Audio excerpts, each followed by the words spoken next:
Hello everyone, welcome back to my channel.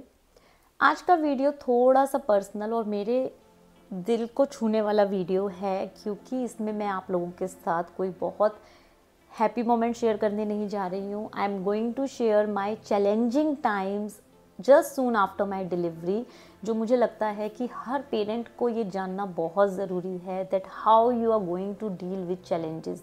Parenting is a beautiful journey, but believe me guys, it comes with a lot of unexpected moments. It comes with lot of challenges, and it makes you prepare for anything that can happen in life with you, with your health, with your child, with your family or any XYZ जो आपने कभी सोचे भी नहीं होते। बहुत सारी ऐसी चीज़ें आपके साथ होती हैं, बट उस पर्टिकुलर मोमेंट में आप किस तरह से अपने आप को हैंडल करते हैं, अपने बेबी को हैंडल करते हैं, अपनी फैमिली को सपोर्ट करते हैं, वो बहुत इंपॉर्टेंट होता है। इस वीडियो में ऐसा ही कुछ मैं आप लोगों के साथ शेयर करने जा रही हूँ that has happen to us 5 years back down the line. Ideally हुआ क्या कि गूगल फ़ोटोज़ के थ्रू मुझे कुछ फ़ोटोज़ अपनी पुरानी 5 साल पहले की मेमोरीज़ आई, जिसने मेरी इस पर्टिकुलर जर्नी को वापस से रिवाइव कर दिया। और जब मैं इस पर्टिकुलर फेज़ को सोचती हूँ ना, बिलीव मी, आज भी मेरे को गूज़ बम्प हो जाते हैं, because that was a very tough time for us as a parent. So let me begin my story. अद्वैत पैदा हुआ था मई 2020 को, which was a Covid time. Lockdown लगा हुआ था और हमारे पास कोई हेल्प नहीं थी घर पर। नैनी नहीं हम रख सकते थे, कोई कुक हायर नहीं कर सकते थे, सर्वेंट नहीं रख सकते थे। So it was only we 3 at the home, my mother in law, my husband and myself. Even मैं अपने पेरेंट्स को भी नहीं बुला सकती थी because of the lockdown issue. तो कोई भी अद्वैत से पहले 6 महीने तो मिला ही नहीं था because of the COVID reasons and hygiene purpose. And हम लोग बहुत खुश थे। अद्वैत हुआ 3 दिन, पहले 3 से 4 दिन मैं हॉस्पिटल रही, जहाँ पर मैं और me and Abhinav was there, जिन्होंने सब कुछ मैनेज किया बाय आवर ओन, बिकॉज वहाँ पर किसी को आना अलाउ नहीं था। Specially elders were strictly not allowed in the hospital. हमें उस टाइम थोड़ा सा ख़राब ज़रूर लगता था, but we are really blessed to have such doctors and such facilities in the hospital, जिसकी वजह से हम इस टफ टाइम में बहुत अच्छे से सस्टेन कर पाए। बिकॉज कोविड का टाइम जिन जिन लोगों ने फेस किया है, they know how difficult it was. तो वो चीज़ को जब हम याद भी करते ना, तो हम लोगों को अभी भी एक झटका लगने लगता है कि वो कैसा फेज़ था जो हम कभी लाइफ में अपनी इमेजिन भी नहीं कर सकते थे। But any how, it was good time for us because हमारे पास अद्वैत आया था, हम नए नए पेरेंट्स बने थे, बहुत सारी नई नई चीज़ें हो रही थी लाइफ में, तो we were quite happy about it. तो हम उस मोमेंट को एन्जॉय करते थे। So soon after his birth, within 30 days of span, Advait की तबीयत थोड़ी सी ख़राब हुई। हमने उसके चाइल्ड स्पेशलिस्ट को दिखाया, रेगुलर चेकअप्स हुए, जिसमें उसको फीवर आया 101 102 डिग्रीज पर। एंड डॉक्टर वाज लाइक कि कोई बात नहीं, यूजुअली बच्चों को कई बार ये फीवर आ जाता है। एक दिन अद्वैत को फीवर रहा, उसको थोड़ा सा मेडिकेशन दिया जिससे वो ठीक हो। And he was just hardly 25 और 26 days ओल्ड। बट उस फीवर के साथ हमने एक चीज़ नोटिस करी that whenever he passes the urine, उसके यूरिन में हमें एक वाइट फ्लूइड दिखने लगा। So as a parent we were not sure what exactly it is. मैंने फ़ोटो क्लिक करके अपने डॉक्टर को भेजा, क्योंकि हम बहुत ज़्यादा बाहर नहीं निकल सकते थे, एज आई मेंशन लॉकडाउन का टाइम था। डॉक्टर को भेजा, डॉक्टर के साथ वीडियो कॉल किया, उन्होंने हमें सजेस्ट किया कि this is something not normal. जब डॉक्टर ने हमें बताया, हम थोड़े से घबरा गए कि आखिर ऐसी क्या प्रॉब्लम हो गई है, फीवर भी नहीं उतर रहा है, and then coming out of white discharge while passing urine. तो हम थोड़ा सा घबरा गए थे बिकॉज हमारे लिए कंसर्न था, एंड स्पेशली जब डॉक्टर ने ऐसे बोल दिया that this is not something normal. हमने टेस्ट करवाए, डॉक्टर ने जो भी हमें टेस्ट प्रिस्क्राइब करे वो सारे टेस्ट करवाए। घर पर आया, यूरिन टेस्ट लेके गया, ब्लड सैंपल लेके गए। उस टेस्ट की जब रिपोर्ट आई, I still remember, it was 26 June 2020। Just Advait 1 महीने का हुआ था। हमने मॉर्निंग में सैंपल दिया था और इवनिंग तक हमारे पास रिपोर्ट आनी थी। इवनिंग में जैसे ही रिपोर्ट आई, हमें ये समझ में तो आ रहा था कि जो पैरामीटर्स हैं वो ठीक नहीं दिखा रहे थे। तो हमने डॉक्टर को रिपोर्ट भेजी, and the moment we send the report to the doctor, he suggested us कि आप मेरे को क्विकली कॉल करो। तो हमने जब डॉक्टर को कॉल किया, उन्होंने सबसे पहले तो मुझे काम डाउन किया, because as a new mother आप बहुत ज़्यादा नर्वस हो जाते हो, बहुत ज़्यादा कंसर्न हो जाते हो when it comes to your baby. तो उन्होंने मुझे पहले काम डाउन किया। उन्होंने बोला, Ashima you have to be very very strong and you have to understand the problem first. तो मैं थोड़ा सा और, इनफैक्ट जब आपको कोई ऐसे बोलता है ना तो आप थोड़ा सा और घबरा जाते हो कि पता नहीं ऐसी क्या बात हो गई। तो उन्होंने बोला, देखो इसको बहुत सीवियर इन्फेक्शन दिखा रहा है रिपोर्ट में, and we have no other choice. मैं नहीं चाहता कि आप हॉस्पिटल जाएं, बट हमारे पास अभी कोई चॉइस नहीं है, घर पर हम ट्रीटमेंट नहीं कर पाएंगे। You have to take him to the hospital on an emergency basis.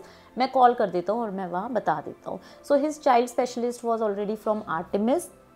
बहुत अच्छा हॉस्पिटल है गुड़गांव का, हमें कोई प्रॉब्लम नहीं थी, बट हम थोड़े से बस इस डाउट में थे कि whether we have to go to Artemis और we should shift to Cloud9, because the doctor was from Artemis, but मुझे Cloud9 पर ज़्यादा ट्रस्ट था, बिकॉज वहाँ मेरी डिलीवरी हुई थी, वहाँ मैंने देखा था किस तरह से प्रिकॉशंस लिए जा रहे थे। आर्टेमिस के बारे में आई वॉज क्लूलेस, मुझे नहीं पता था वो कैसा था। तो हम यही सोच रहे थे कि हमें अभी क्या करना चाहिए, क्या हमें जाना चाहिए या किस तरह से इस चीज़ को मैनेज करना चाहिए। सो फाइनली वी डिसाइडेड कि नहीं, डॉक्टर वहाँ पर हैं, आर्टेमिस ही ले जाते हैं, because whenever he will come there उनका वहाँ होल्ड होगा और वो अच्छे से वहाँ पे सब चीज़ें देख पाएंगे। हम लोग रात को इमीडिएटली विद इन कॉल के ऑलमोस्ट 40-45 मिनट्स के अंदर अंदर हम लोग रेडी हुए और हम लोग हॉस्पिटल के लिए निकल गए।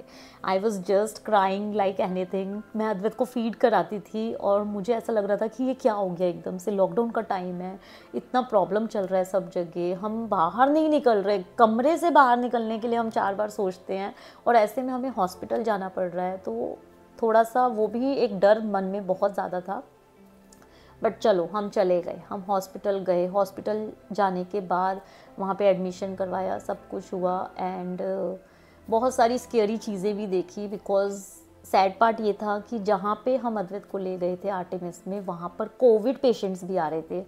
We have seen lot of bodies going from there, we have seen हर जगह मास्क पड़े हुए थे, बहुत अनहाइजीन था। और मैं उस चीज़ को भी समझ सकती हूँ, उस टाइम शायद मैं नहीं उस फ्रेम ऑफ माइंड में थी, बट मुझे ऐसा लग रहा था ये कैसा हॉस्पिटल है। बिल्कुल ऐसा फील हो रहा था जैसे आप किसी सरकारी अस्पताल में आए हो जहाँ पे आपको कोई सुविधा नहीं मिल रही है। डॉक्टर्स अवेलेबल नहीं थे बहुत ज़्यादा, नर्स नहीं थी, सफाई कर्मचारी जो होते हैं वो वहाँ पर नहीं थे, हर जगह मास्क पड़े थे। अगर मैं सपोज़ यहाँ पे बेड है वहाँ बैठी हूँ तो बगल में बिन के बाहर मास्क पड़े हैं। उसी फ्लोर पे एक NICU था, NICU के 2 या 3 छोड़ के जगह नेक्स्ट उसमें कोविड के पेशेंट्स आ रहे थे। तो हमें ना बहुत ज़्यादा डर लग रहा था कि what if Advaita will catch this, what if I will catch this, हम कैसे मैनेज करेंगे इस चीज़ को। हम कुछ नहीं कर सकते थे, बट हमारे हाथ पे चीज़ें नहीं थी और हम बहुत ज़्यादा डरे हुए थे। प्लस अद्वैत के और भी टेस्ट डॉक्टर ने बोले जिसके लिए अद्वैत को टेस्ट करवाने थे। अब उसमें बच्चा बहुत ज़्यादा रो रहा है। एज अ मदर आप समझ सकते हैं कि आपको कितना ज़्यादा एक यू स्टार्टेड फीलिंग एंग्शियस कि अब ये पता नहीं क्या होगा, हम ऐसी जगह पे आ गए हैं and all. So that was a really kind of a nightmare for all of us. And since I was a new mother, मेरा C-सेक्शन हुआ था, मैं पूरी तरह से रिकवर भी नहीं हुई थी और सब कुछ भूल के मैंने पूरी रात अद्वैत को अपने हाथ पर ही रखा, लैप पर सुलाया। मैं उसको बेड पर भी नहीं बिठा रही थी इस डर से कि what if something will happen. और उसको जो ग्लूकोज चढ़ रहा था, कुछ कुछ चीज़ें हो रही थी। अब तो मुझे बहुत अच्छे से याद भी नहीं है कि क्या क्या टेस्ट एक्चुअली डॉक्टर ने बोले थे, लेकिन बहुत सारी चीज़ें बोली थी। हर 2 घंटे में उसका हमें मॉनिटर करना था, फीवर कितना आ रहा है, कहीं उसको कोई खांसी नहीं हो रही, यूरिन पास कर रहा है तो रो तो नहीं रहा, क्योंकि इन्फेक्शन उसका जो था वो थोड़ा सीवियर था जिसकी वजह से उसको फीवर आ रहा था। तो इतने छोटे बच्चे के साथ सबसे बड़ा प्रॉब्लम और चैलेंज ये होता है गाइस कि आप बच्चे को एंटीबायोटिक्स नहीं दे सकते। आप इतने छोटे बच्चे को बहुत हैवी डोजेस ऑफ मेडिसिन भी नहीं दे सकते। आप बच्चे को ज़्यादा से ज़्यादा फीड कराएं, that is the first and the foremost thing. तो मैंने, डॉक्टर ने जब मेरे को बोला कि आप इसको ज़्यादा से ज़्यादा फीड करवाओ, मैं पूरी कोशिश कर रही थी कि फीड करवाऊँ। बट जिस दिन हमने अद्वैत को आर्टेमिस में एडमिट किया था, हम इतने ज़्यादा परेशान थे और मैं इतनी ज़्यादा दुखी तो ऑफकोर्स होंगी, बट इतनी ज़्यादा डरी हुई थी कि इसके अलावा कोई और प्रॉब्लम नहीं हो जाए, कि अभी हम बेबी को तो हैंडल कर रहे हैं, बट अगर मुझे कुछ हुआ या अभिनव को कोविड की वजह से कोई प्रॉब्लम हुई तो हम तो अद्वैत के पास भी नहीं बैठ पाएंगे, then what we will do, हम अकेले कैसे मैनेज करेंगे सारी चीज़ें। तो वो भी एक बहुत बड़ा हमारे लिए डर बना हुआ था। तो बहुत सारी चीज़ें थी उस टाइम जो माइंड में चल रही थी, लेकिन एनी हाउ पूरी रात किसी तरह निकली। उस पूरी नाइट मैंने वहाँ कुछ नहीं खाया, कुछ नहीं पिया, पानी तक मैंने नहीं पिया, क्योंकि मुझे ये डर लग रहा था ये पानी जो बाहर से हम खरीद के ला रहे हैं कहीं इसमें किसी ने हाथ टच कर रहे हो, क्योंकि उस टाइम पे कोविड एक ऐसा टाइम था जब आप कुछ टच भी करेंगे तो आपको डर लगता है। घर में सब्जी भी आती थी तो आप उसको 10 से 15 बार वॉश करते थे। तो हॉस्पिटल जैसी जगह में जहाँ पे मैं देख रही हूँ मास्क पड़े हैं, डॉक्टर्स अवेलेबल इतने नहीं हैं, कोई सफाई करने के लिए नहीं आ रहा है, नर्सेज नहीं है, साथ में कोविड के patients next to next room में हैं और सब जा रहे हैं उसी पर्टिकुलर फ्लोर पे, तो मेरे लिए बहुत ज़्यादा एक वो डर का जो है वो बैठ गया था और मैंने वहाँ कुछ नहीं खाया। अगले दिन भी मैंने कुछ नहीं खाया वहाँ पर। अभिनव ने मुझे बहुत बोला कि सैंडविच ले आता हूँ, कुछ ले ले, कुछ खा ले, घर से जाके ले आता हूँ, तो मैंने उनको साफ मना कर दिया, नहीं आप घर नहीं जा सकते, क्योंकि मेरे को यहाँ पे बहुत ज़्यादा डर लग रहा है और मैं अकेले अद्वैत के साथ कैसे मैनेज करूँगी। तो एनी हाउ वो रात पूरी निकली जैसे तैसे। मैं पूरी रात, मुझे आज भी याद है गाइस, मैं पूरी रात नहीं सोई थी। My baby was on my lap और मैं पूरी रात बस उसको हाथ में लेके बैठी रही, ये ध्यान देती रही कि कहीं उसके जो ग्लूकोज की पाइप आ रही है, जो ग्लूकोज चढ़ रहा है उसे, और जो भी चीज़ें वो मेडिसिन जो भी, I don't know what it was, but वो जो भी चीज़ें उसको उसके थ्रू दे रहे हैं उसके हाथ में पेन नहीं हो, थोड़ा सा भी इधर उधर नहीं हो, उसको कोई तकलीफ़ नहीं हो। तो that was the main thing जो मैं ध्यान रखने की कोशिश कर रही थी। उसको फीड कराना था, मैं खुद कुछ नहीं खा रही हूँ बट उसे फीड कराना है। और जब आप एज अ मदर बहुत ज़्यादा स्ट्रेस में होते हो ना, तो आपका फीड भी आना एक ना थोड़ा सा इम्पैक्ट करता है, आपको फीड करवाने में बहुत प्रॉब्लम होती है। और बच्चे के लिए feeding is very very important, specially during such times. तो वो भी एक अलग चैलेंज स्टार्ट हो गया था और मैं न्यू मदर बनी थी, तो मुझे तो बिल्कुल क्लू ही नहीं था कि मेरे को करना क्या है, और कोई साथ में सपोर्ट भी नहीं था, कोई बड़ा साथ हो या कोई और डॉक्टर 24/7 आपके पास वहाँ अवेलेबल हो, कोई भी अवेलेबल आपके पास नहीं था, नर्सेज अवेलेबल नहीं थी। तो everything we were managing by our own. And सुबह आई रिमेंबर अराउंड 4-4:30 मैंने अपने डॉक्टर को मैसेज किया और मैंने उनको बोला that I am really sorry but I just can't stay back in this hospital, because मुझे बहुत डर लग रहा है, मुझे नहीं पता मैं यहाँ से ज़िंदा जा पाऊँगी कि नहीं। So please I request you, आप प्लीज़ हमें वापस Cloud9 में शिफ्ट कर दीजिए। तब तक हमारे लिए वो डॉक्टर बहुत नए थे, क्योंकि 30 डेज़ के स्पैन में हम हार्डली 2 या 3 बार अद्वैत को डॉक्टर के पास लेके गए थे। सो हमारे लिए भी वो डॉक्टर बहुत नए थे, मुझे नहीं पता था कि वो किस तरह से रिएक्ट करेंगे। बिकॉज यूजुअली क्या होता है, जब आप एक हॉस्पिटल में एडमिट होते हैं तो वहाँ से शिफ्ट करवाना एक बहुत बड़ा टास्क होता है, चाहे वो बच्चा हो चाहे वो बड़े हो, उनको वहाँ उस पर्टिकुलर हॉस्पिटल से शिफ्ट करा के दूसरे में ले जाने के लिए बहुत सारी फॉर्मेलिटीज़ करनी पड़ती है, डॉक्टर को कन्विंस करना पड़ता है, बहुत चीज़ें होती है। तो हम पूरे टाइम यही सोच रहे थे कि पता नहीं डॉक्टर ने मना कर दिया तो हम क्या करेंगे, हम कैसे इसको यहाँ से लेके जाएंगे, घर ले जा नहीं सकते, कोई बात हो गई, कुछ प्रॉब्लम हो गई तो क्या। And that particular moment I can not forget. Doctor सुबह आए राउंड पे, वो मिले, उन्होंने मुझे सिर्फ एक बात बोली कि आशिमा मुझे फ़र्क नहीं पड़ता, आप इसको जहाँ ले जाना चाहते हो, मैं Cloud9 में भी सजेस्ट करूँगा। Cloud9 में आई हैव गुड डॉक्टर्स का पूरा टीम जो वहाँ देखेंगे, इंडिया के नॉर्थ के टॉप डॉक्टर्स इसको देखेंगे, आप उसका टेंशन मत लो। सबसे पहले मेरे लिए इम्पॉर्टेंट है कि as a mother you have to have a full faith कि आपका बेबी ठीक हो जाएगा, आप ठीक हो जाओगे, तो आपको सही रहना बहुत ज़रूरी है। तो उन्होंने ना मेरी वो पूरी सिचुएशन बहुत अच्छे से समझ ली in just 2 sentences that I mention to him.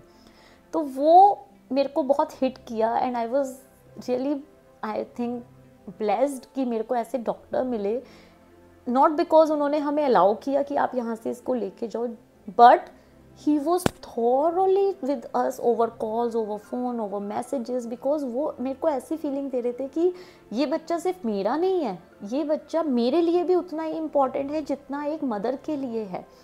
तो वो चीज़ आपके अंदर आना as a parent for any specific child specialist is very very important. और उन्होंने उस केस को बहुत कामली हैंडल किया। सो देन डॉक्टर ने हमें डॉक्टर संजय वजीर से मिलवाया और उनसे बात करवाई, उनको पूरी केस हिस्ट्री बताई कि ये प्रॉब्लम है बच्चे के साथ। और हमें फिर डॉक्टर ने रिकमेंड किया that you have to keep him in NICU। So there was a huge difference between Artemis NICU and Cloud9 का NICU। बहुत डिफरेंस था guys.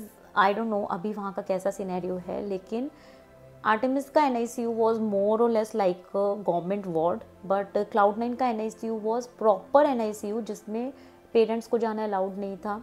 Of course because of Covid restriction हमें वहाँ नहीं जाने दिया जा रहा था। वी आज देम कि हम यहाँ पे स्टे कर लेते हैं 2 दिन के लिए, हमें वो भी अलाउ नहीं किया गया because of again safety concerns. उन्होंने बोला आपके यहाँ स्टे करने का भी कोई फ़ायदा नहीं है, क्योंकि हम आपको बच्चे से मिलने नहीं दे सकते, हम आपको अंदर नहीं जाने दे सकते। NICU में आपका बेबी 2 से 3 दिन रहेगा डिपेंडिंग ऑन द कंडीशन, और फिर उसके बाद आप उसको घर ले जा सकते हैं। देन वी डिसाइडेड कि ठीक है NICU में रहेगा। एटलीस्ट हम ये श्योर थे कि उसकी तबीयत ठीक रहेगी वहाँ पर और बेस्ट डॉक्टर्स के अंडर है। Of course we wanted doctor Hemant Gogia who was our paediatrician कि वो वहाँ पर होते, लेकिन नहीं पॉसिबल था। लेकिन we were continuously in touch with him because हमारा सारा केस हिस्ट्री वही देख रहे थे, वही डॉक्टर से बात कर रहे थे, तो उन्होंने हमें अच्छे से सब कुछ करवा के Cloud9 में शिफ्ट करवा दिया। अब now another challenge as a parent for us is कि अपने बच्चे को आप हॉस्पिटल छोड़ के वापस घर आएँ, तो वो moment I don't know how can I explain, but that moment was something जो मैं याद भी नहीं करना चाहती। हम अद्वैत को छोड़ के वापस आए। हमारे पास दिन में सिर्फ 2 बार कॉल आता था, वीडियो कॉल वो करते थे। कोविड की वजह से हम हॉस्पिटल नहीं जा सकते थे, हमें सिर्फ अलाउ था कि आप फीड करने के लिए बेबी को दूध अपना भिजवा दीजिए हॉस्पिटल में। तो मैं डेली दिन में 2 या 3 बार पंप करके और अपना मिल्क जो है वो हॉस्पिटल भिजवा देती थी ताकि वो अद्वैत को वहाँ पे दे दें। रात रात भर नींद नहीं आती थी, बेड पे सोते थे, तो ऐसा लगता था हमारा बेबी जल्दी से हमारे पास आ जाए। पूरे टाइम फ़ोन देखते रहते थे कि वीडियो कॉल अब आएगा अब आएगा। उनका टाइम स्लॉट फिक्स था, अगर आप उस टाइम स्लॉट पे फ़ोन मिस कर देते हैं तो वो वापस कॉल नहीं करेंगे, आपका कॉल भी पिक नहीं होगा बिकॉज बहुत सारे बच्चे होते हैं और डॉक्टर्स की एनीवेज उस टाइम पे इतनी शॉर्टेज थी कि इन सब चीज़ों को मैनेज करना भी उनके लिए एक बहुत बड़ा टास्क था। बट चलो जैसे भी चीज़ें निकल गई, जब वीडियो कॉल पे हम देखते थे अद्वैत को पूरा उन्होंने नेकेड कर रखा था, और एक NICU में मशीन होती है जिसमें बेबी को लेटाते हैं, ऊपर एक काफ़ी बड़ा सा डॉम जैसा होता है और वो लाइट्स आ रही होती हैं समथिंग लाइक दैट। तो वो हमें दिखाते थे कि आपका बेबी ठीक है, देखो सो रहा है, थोड़ी सी करवट ले रहा है। और 30 दिन का बच्चा गाइज, वो क्या ही बेचारा बोल पाएगा और क्या ही रिएक्ट कर पाएगा। बट हाँ ये है कि बच्चे को कहीं ना कहीं मदर फीलिंग आती है। एक बार तो वीडियो कॉल आया and we were just seeing that he was crying a lot, तो वो देख के और ज़्यादा हार्ट ब्रेक हुआ कि मैं वहाँ पर नहीं हूँ या अभिनव वहाँ पर नहीं है। तो एज अ मदर बहुत बहुत टफ टाइम था, आई मस्ट से दैट। बट या वो टाइम भी जैसे तैसे करके निकल गया। 3 दिन के बाद हम हॉस्पिटल में गए, वहाँ पर एक दिन हमने नाइट स्टे हमें लेना पड़ा बिकॉज़ वो अंडर ऑब्जर्वेशन, हमें देखना था कि सब सही है कि नहीं है। तो डॉक्टर ने सजेस्ट किया कि आप यहीं पर एक दिन रुकिए and then next day you can move on to your home, अगर सब कुछ ठीक रहता है। So by God grace everything was fine and then 4 दिन के बाद हम अद्वैत को घर पे ले आए। और ये फ़ोटो जो मैंने क्लिक करी थी, this was in hospital only, as a memory हमने कैप्चर किया था इसको। और जब हमने अद्वैत को 3 दिन बाद ही देखा गाइस, तो हमें ऐसा लगा था कि बेबी बिल्कुल चेंज हो गया है। मतलब हमें विश्वास ही नहीं हो रहा था कि यार ये वही अद्वैत है जिसको हम वहाँ पे छोड़ के आए थे। बहुत डिफरेंट, बहुत शांत, एकदम से ऐसा लग रहा था जैसे वो पता नहीं हमें पहचान रहा है नहीं पहचान रहा है। और हम ओवरवेलमिंग हो गए थे उसको देख के, एकदम से हम ऐसे हो गए थे जैसे हमने सदियों से उसको नहीं देखा या सदियों से हम उससे मिले नहीं हैं। बहुत अच्छा लगा था जब वो 4 दिन के बाद हमारे पास आया। हम घर आए, घर आके हमें और ज़्यादा प्रिकॉशंस का ध्यान रखना था and eventually things have been settle down और उसकी तबीयत भी धीरे धीरे करके ठीक हुई। It took some time but वो धीरे धीरे ठीक हुआ। But the best part with doctor Hemant, जिनको मैं बोलती हूँ कि ब्लेसिंग थी मेरे लिए कि वो हम लोगों की लाइफ में इस तरह से जुड़े। डॉक्टर हेमंत ने अद्वैत के ठीक होने के बाद भी हम लोगों को कन्विंस किया कि ऑल्दो ही इज़ फाइन, इसकी तबीयत ठीक हो गई है, but I wanted to figure out that being a boy child and with in a span of 30 days ऐसा क्या हुआ कि इसको UTI हो गया, because this case history is very unique. So he suggested us कि आगे चल के बेबी के किसी भी ऑर्गन पे कोई इम्पैक्ट नहीं पड़े, इसके लिए आपको एक टेस्ट और करवाना होगा. अब वो टेस्ट जो था वो डॉक्टर हेमंत ने हमको बोला था कि थोड़ा सा बच्चे के लिए अनकंफर्टेबल टेस्ट हो सकता है. अब मैंने अद्वैत को इतना पेन में देखा उस टाइम पे कि मैं खुद ही बहुत घबरा गई थी. एंड आई वाज लाइक कि अभिनव हम ये टेस्ट नहीं करवाएंगे, क्योंकि अब ये ठीक है, अब हमें कुछ भी नहीं करवाना है, तो क्यों हम अननेसेसरी और टेस्ट की तरफ जाएं. But then everyone in the family है सजेस्टेड अस कि जहाँ तूने इतना ट्रस्ट किया है, एंड हमें डॉक्टर की बात भी सही लगी कि आगे आने वाले 6 से 7 साल का जब वो हो जाएगा उस टाइम पे कोई प्रॉब्लम नहीं आए, इसलिए इम्पॉर्टेंट है कि उसका एक टेस्ट किया जाए जिसमें ये चेक होता है कि कोई किडनी पे इम्पैक्ट तो नहीं हो रहा या बॉडी के अंदर किसी ऑर्गन पे कोई इम्पैक्ट तो नहीं हो रहा. अब वो चेक कैसे होगा, being such a small child जो 45 days ओल्ड है, उसको किस तरह से वो चेक करेंगे. सो उन्होंने बताया दैट थ्रू पेनिस डॉक्टर कुछ एक वायर होती है जो बेबी के अंदर डालते हैं. वो सुन के और ज़्यादा मैं डर गई कि ये मतलब कितना डिफ़िकल्ट और कितना पेनफुल हो सकता है बच्चे के लिए. But we had no choice, हमें वो करवाना था क्योंकि हम नहीं चाहते थे कि वो प्रॉब्लम आगे जाके इतनी बड़ी हो जाए कि जिसकी वजह से हम फिर किसी ऐसी सिचुएशन में आए कि हम कुछ कर ही नहीं सकते. So we took a call और हमने वो टेस्ट भी करवाया. I just forgot the name of that particular test, and by God grace that test was normal और सब कुछ ठीक आया कि उसको ओवरऑल कोई प्रॉब्लम अब नहीं है and everything is fine. But yeah that's how we have been sail through with this phase. और ये वीडियो शेयर करने का पर्पस बस इतना ही है गाइज कि no parenting journey is full of happening moments only. बहुत सारे चैलेंजेस आते हैं और अगर आप पहली बार पेरेंट बन रहे हैं ना, तो आपको बहुत चीज़ें पता ही नहीं होती कि लाइफ में कब कहाँ पे किस तरह के मोमेंट्स आ जाएं और किस तरह से आपको डील करना है. आज भी जब मैं इन चीज़ों को सोचती हूँ then I am always feeling like कि मैं किस तरह से मैंने हैंडल किया था मैं खुद भी नहीं जानती हूँ. बट हाँ, हो गया. बट एक चीज़ जो मैंने हमेशा अपने साथ पॉजिटिव रखी वो था मेरा माइंडसेट. बहुत डर लगता था, बहुत रोती थी, रात रात भर रोई हूँ मैं, लेकिन माइंडसेट मेरा हमेशा बिल्कुल क्लियर था that he will be fine and he is in the right hands. Being a parent बहुत इंपॉर्टेंट होता है कि आपके बच्चे के लिए जो आप डॉक्टर सेलेक्ट कर रहे हैं that child specialist should be the perfect one, क्योंकि वही आपके बच्चे की पूरी केस हिस्ट्री को मैनेज करता है.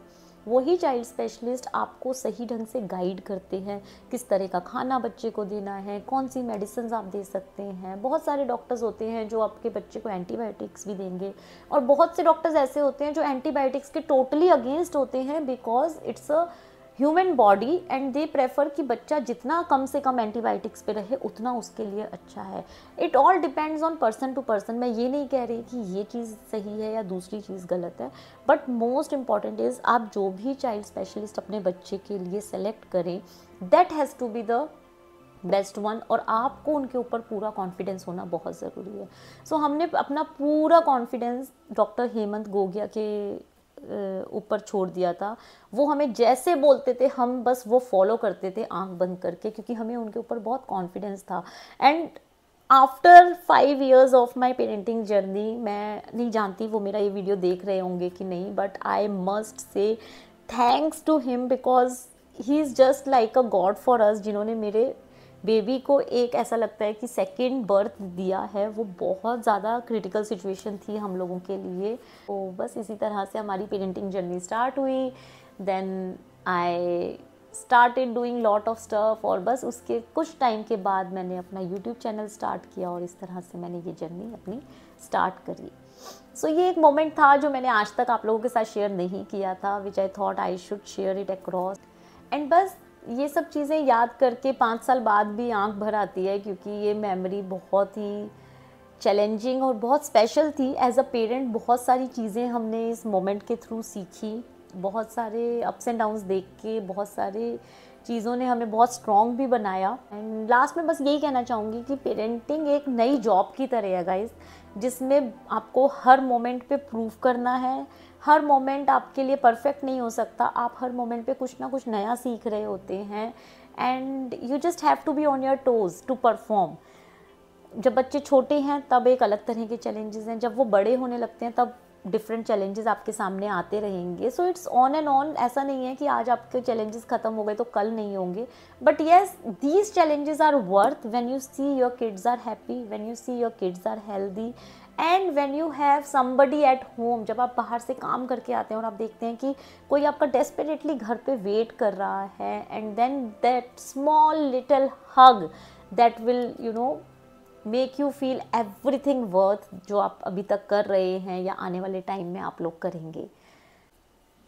सो ये जर्नी बहुत ही रिवॉर्डिंग भी है, चैलेंजिंग भी है, लेकिन एक चीज़ और आप ध्यान रखिएगा that you are the best. आप अपने आप को कभी भी उस मोमेंट में मत सोचिएगा कि हम अपने बच्चे के लिए अच्छा नहीं कर पा रहे या हम एक अच्छे पेरेंट नहीं बन पा रहे, ऐसा बिल्कुल भी नहीं है guys. Every single parent is doing best for their child, they think best for their child. So just make your self confident, और आप जो भी अपने बच्चे के लिए करेंगे ना वो आप अच्छा ही करेंगे, ये सोच के इस माइंडसेट के साथ आप अपनी पेरेंटिंग जर्नी को स्टार्ट कीजिए।